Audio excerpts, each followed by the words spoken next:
Super star Rajinikanth ప్రస్తుతం చేతి నిండా సినిమాలతో బిజీగా ఉన్న సంగతి తెలిసిందే.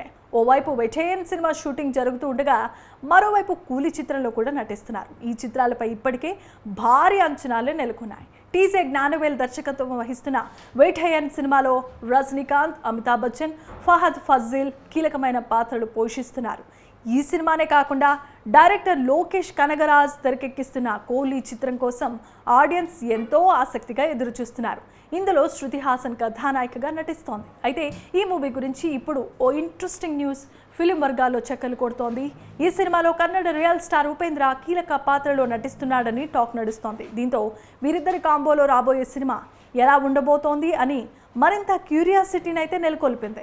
ఇప్పటి వరకు కూలీ సినిమాలు ఉపేంద్ర అనే వార్త సోషల్ మీడియాలో మాత్రమే ఉండేది. కానీ ఇప్పుడు ఈ విషయాన్ని అధికారికంగా ప్రకటించారు. అందులో ఉపేంద్ర రగ్గడ్ లుక్లో కనిపిస్తూ సినిమాపై మరింత హైప్ పెంచేశారు. ఉపేంద్ర తన సినీ కెరీర్లో తొలిసారి సూపర్ స్టార్ రజనీకాంత్తో కలిసి పనిచేస్తున్నారు. చూడాలి మరి వీరిద్దరి కాంబో ఎలా ఉండబోతోందో.